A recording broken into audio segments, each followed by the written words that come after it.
Pressurise చేస్తోంది అనేది చాలా కీలకం అనేది ప్రకాష్ రెడ్డి గారు చెప్తోంది. సృజన గారు డెఫినెట్లీ ప్రెజర్ గ్రూప్ అనేది ఏ భావజాలము ప్రెజరైజ్ చేస్తుంది అనే దాని మీదనే వాటి ఉన్నతి గాని మనుగడ గాని ఉంటది. ఇప్పుడు ఒక ప్రెజర్ గ్రూప్ ఉంటది.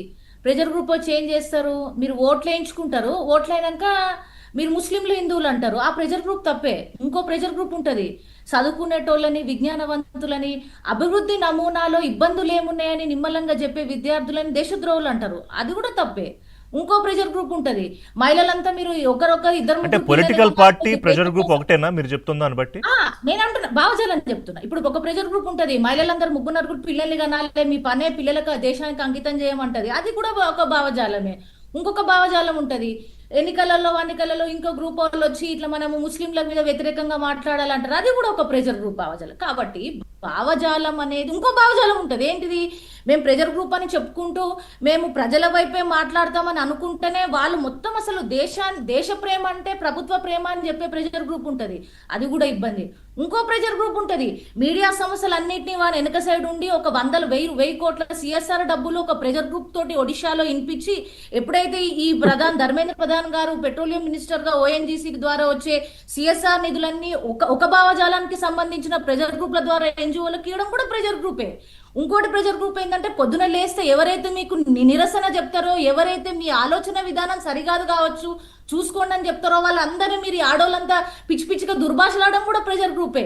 ఇంటికి పోయి వాళ్ళ అమ్మలను తిట్టి పిల్లల్ని బయటికి తీసుకొచ్చి 16-15 ఆడపిల్లలని మీరు అసలు మంచోళ్ళు కాదని తిట్టడే అనే భావజాలం కూడా ప్రెజర్ గ్రూప్ ఉంటుంది. కాబట్టి ప్రెజర్ గ్రూప్ కి అన్ని భావజాలాలు ఉంటాయి. ఇప్పుడు ప్రధానంగా జరగాల్సిన చర్చ, ప్రజాస్వామ్యంలో ఇవాళటి 12-13 ఏళ్ళ పాలనలో, ఇంతకుముందు పాలనలో కూడా ప్రతిసారి కూడా ఒక సీరియస్ క్వశ్చన్స్ అనేటివి అడగాలి.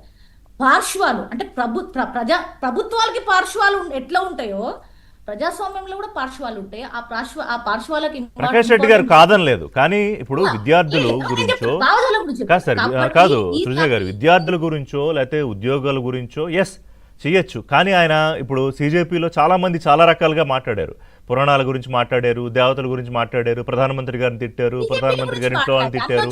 ఒక నిమిషం, కానీ ఈ భావజాలం దేశానికి కరెక్ట్ కాదు కదా, ఈ భావజాలం కరెక్టా?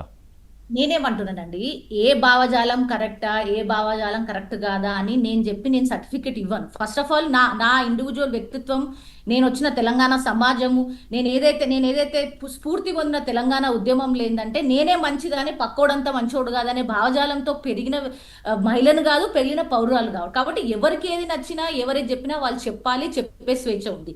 ఎప్పుడైతే చట్టం పరిధిలో అది ఉండదో అది చట్ట పరిధిలోకి వస్తుంది, దానికి ఒక వ్యవస్థ ఉంది, అంతే తప్ప ఎవరు ఇప్పుడు నన్ను ఒకవేళ ఒకరు వచ్చిన దుర్భాష ఆడితే నా మాట ఏంది, నేను వాళ్ళకు ఆర్టికల్ రాస్తా, వాళ్ళు చెప్పింది తప్ప అంట కేసు పెడతా, అంతే తప్ప వాళ్ళ గలీజోళ్ళనైతే నేను ఉల్టా చెప్పాను. కాబట్టి ఈ చర్చను కొద్దిగా సైడ్ సో కాబట్టి కాక్రోచ్ పార్టీలో అట్లంటే ఇవాళ రాజకీయ పార్టీలో ఒక 20 మందిని తీయండి పుట్టుకతో అదే పార్టీలు ఉన్న వాళ్ళని, అంటే వాళ్ళ భావజనం అమ్ముడు పోయినట్ట. ప్రకాష్ రెడ్డి గారు 30 ఏళ్ళ నుంచి ప్రకాష్ రెడ్డి గారు ఉన్నారు. నాకు ఏ పదవులు లేదు, ఏ అధికారం లేదు, ఏ ఎమ్మెల్యే కూడా పోటీ చేయలే ఇప్పటిదాకా. నేను ఈ భావజాలం కోసం 50 సంవత్సరాల నుంచి పనిచేస్తూనే ఉన్నా, ఇదే భావజాలం కోసం నేను ఉన్నా ఇక్కడే. నేనే మీ ప్రతినిధి. నాలాంటి వాళ్ళు లక్షలాది మంది ఉన్నారు ఈ భావజాలంలో పనిచేసే వాళ్ళు, లక్షలాది మంది ఉన్నారు. అదే సిద్ధాంతం, అదే ఆలోచన. తరం గడిచిపోయింది, మా వయసు కూడా అయిపోయింది. ఋషి గారు, కాబట్టి ఒక పార్టీ కానీ ప్రెషర్ గ్రూప్స్ కానీ సమూహాలు కానండి వివిధ రకాల నుంచి వస్తారు. ఇప్పుడు కాబట్టి వాళ్ళు ఎక్కడి నుంచి వచ్చిండ్రు, ప్రాబ్లమాటిక్ ఉంది అని ఉన్నదాన్ని అంతా డైల్యూట్ చేయకుండా వాళ్ళు అడిగే మూడు మేజర్ అంశాలు ఈ ప్రెషర్ గ్రూప్ పెట్టేది. ప్రెషర్ గ్రూప్ ఇప్పుడు ప్రస్తుతానికి రాజకీయ పార్టీగా రానంటాడు కానీ ఫ్యూచర్ లో ఏమొస్తుందో ఒకటి ఏంటంటే, ఈ ప్రెషర్ గ్రూప్ ఎందుకు ఇంత సీరియస్ అయింది అనేది ఇందాక మీరు ప్రశ్న అడిగినారు. దానికి ఇంకొక వైపు ఏంటంటే, పదే చేసిన వాళ్ళని మీరు మిమ్మల్ని బ్రాండింగ్ చేయడము, కేటగిరైజ్ చేయడం, అంటే మీరు ఇట్లాంటి వాళ్ళు, మీరు అక్కడ నుండి వచ్చిన కాబట్టి మీరు ఇట్లా మాట్లాడతారు, మీలో ఇట్లా అయింది అని తప్పులు వెతికి ప్రతిదానికి దానికి ఉన్న సామాజిక చట్టబద్ధను పదే డైల్యూట్ చేయడం వల్ల ఇది ఇంకా వాళ్ళు దీని ఉద్వేగం పెరుగుతుంది, ఇంకా వాళ్ళ కమిట్మెంట్ పెరుగుతుంది. ఎందుకంటే ఒక్కసారి భయం అనే అడ్డుగోడలని మొత్తం కూల్చేసి బయటకు వచ్చిన వాళ్ళకు ఇవన్నీ పెద్దగా ఏముండదు. ఏమంటే మహా అంటే బ్రాండింగ్ చేస్తారు. ఇప్పుడు ఫర్ ఎగ్జాంపుల్ ఒక అమ్మాయి పోయి ఏమంటారు ముంబైలో బస్సు కాదు పోలీసుల వ్యాన్ వస్తే ఆపింది అదృచికంగా జరిగిందో దాని మీద మొత్తం ఆమె డబ్బులు ఇచ్చి చేసింది ఫోటోల కోసం అదంతా ఇచ్చిపెట్టండి. అసలు పోలీసు వాళ్ళు వచ్చి అది కదా చర్చ. సో చర్చని పదే పదే తప్పుదోర పట్టియడం వల్ల ఇది ఉధృతమైంది. ఒకటి. రెండు, తప్పుదోనే కాకుండా ఉన్న వాళ్ళని దుర్భాషలాడి ఇబ్బంది పెట్టి వాళ్ళని ఇంకా రెచ్చగొట్టి ఇప్పుడు ఇందాక మీరు ఇట్లాంటి వాళ్ళు అట్లాంటి వాళ్ళు అని అనడం వల్ల ఉపయోగం లేదు. ఎవ్వరు కూడా భారతదేశంలో సృజన గారు ఇప్పుడు సిజేపీ అనేది కాక్రోచ్ జనతా పార్టీ అనేది దేశంలో ఉన్న యువత ఆక్రోశానికో లేకపోతే ఆస్పిరేషన్స్కి రీచ్ అవ్వలేకపోవడానికో లేకపోతే విద్యా వ్యవస్థ మీద ఉద్యోగ వ్యవస్థ మీద వాళ్ళకున్న అసహనానికో ఒక ప్రతీక, ఒక ప్రతిబింబం అని అనుకోవచ్చా?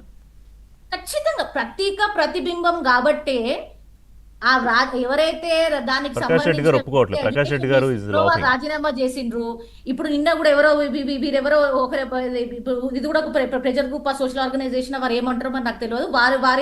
వారి రిప్రజెంటేటివ్ కూడా చెప్పినారు. ఏమన్నారు? యువతతో మనం ఇట్లా ఎంగేజ్ కావాలని. నేను ఒకటే ఏంటంటే ఇన్ని రోజులు మాట్లాడినది 10 ఏళ్ళ 12 ఏళ్ల పాలనలో మాట్లాడిన భావజాలము ఇకపై పనిచేయట్లేదు అని వాళ్ళకు కూడా అర్థమవుతుంది. వాళ్ళ అంటే ఎవరైతే ప్రభుత్వంలో ఉన్నారో వాళ్ళ అవుట్ రీచ్ లోనే అర్థమవుతుంది.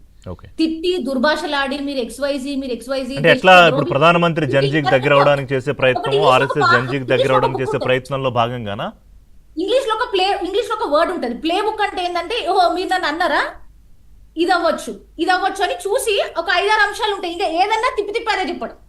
ఇప్పుడు అది చేంజ్ అయింది. ఎందుకంటే ఒక లిబరేటివ్ లాంగ్వేజ్ వాళ్ళని సమాజంలో వాళ్ళు రేస్ చేసే ఇష్యూస్ చాలా సీరియస్ గా ఉన్నాయి. వాళ్ళతో ఎంగేజ్ అవ్వాలి.